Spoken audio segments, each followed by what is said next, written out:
Everywhere I look, like people talking about Kamala Harris. Like, Tim Black, you got to check out Kamala Harris. She is dazzling. She's such a strong black woman. You have to definitely get on board with Kamala Harris. My friend Michael Signato over at The Observer and also Real Progressives wrote a very interesting article today. It's called Clinton Donors Have Picked Their 2020 Democratic Presidential Nominee. Who could they be talking about? Kamala Harris. They're saying that this is the person that's been a shoo-in. And why is she a shoo-in to get the nominee in the Democratic Party? Well, the Clinton donors have accepted her.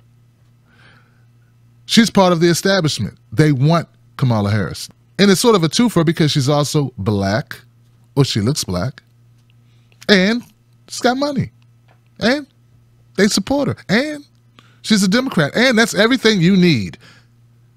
And you saw the way she beat up on Jeff Sessions. Oh, man, anybody who can make Jeff Sessions have to stutter, oh, my goodness, we got to definitely bring her on. You know, Jeff Sessions is such an old school bigot that anyone speaking to him who happens to be of a dark complexion that gets under his skin will make him stutter because what he wants to say, he cannot say. So he's choosing his words. He's had to go back in the dictionary, remember where he is and what time it is. So I'm not impressed by Kamala Harris making Jeff Sessions stutter. In this article by Signato, it says the nomination of Treasury Secretary Steve Mnuchin provoked criticism over his tenure as CEO of One West Bank. This was in 2013. California prosecutors claim to have discovered over 1,000 foreclosure law and violations, but the California Attorney General Office failed to file any action against the bank. Now, who was overseeing the California judicial system? Who was the Attorney General at the time? Once again, folks, you're good at this. Kamala Harris. At the time, Kamala Harris was California's Attorney General, and many questioned why Harris didn't take any action given the evidence her office uncovered. So they found out that Steve Mnuchin, his firm had broken the law. His bank, One West Bank, had broken the law at least 1,000 times. Let's talk a little bit about the law breaking that he did. These were illegal foreclosures on poor people, middle-class people, working people like you and me. That's who he violated. That's who One West defrauded, wrongfully foreclosed, discovered over 1,000 foreclosures, law violations, 1,000 foreclosure law violations. Kamala Harris, I'm sure she noticed this was an oversight, or she had a damn good reason not to prosecute, right? Let's see what she said when she was questioned why she did not prosecute Steve Mnuchin. We went and we followed the facts and the evidence, and it's a decision my office made. Sounds like she's not even the one making the decision, doesn't it? Sounds like she had no control over it. It's just a decision that the office made. But she was the Attorney General. The buck stops with her, and they decided not to prosecute.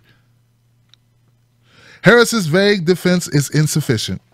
The Democratic Party has branded her as a leader of the Trump resistance without addressing why Harris avoided a criminal investigation that involved donors to her campaign. Oh, yeah, that's an important part. Mnuchin had given to her campaigns.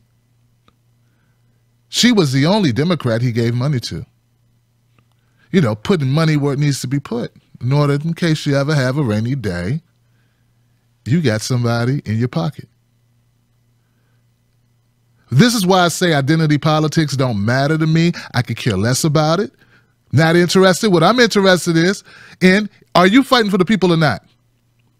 Are you cozying up to donors or not? Are you willing to speak truth for power? And when you are in power, are you willing to wield that power in favor of the people or not? Nothing else matters. I don't care if you're cute, if you got nice shoes, if you wear nice suits. I don't care about that. Doesn't matter. I don't care if you listen to Jay-Z, if you listen to Killer Mike, doesn't matter. I like Killer Mike, though. My point is this, very simply. Miss me with all the Kamala Harris talk. I have yet to see her do anything other than grandstand. Grandstand for the audience. As if she's doing something by grilling Jeff Sessions. And what did it accomplish, by the way? What did it accomplish? You mean you could have locked up, you could have prosecuted a powerful, rich CEO of a bank that foreclosed on thousands of people, and you chose not to, but you want to show your skills, you want to flash and throw around your weight after going after Jeff Sessions to no point.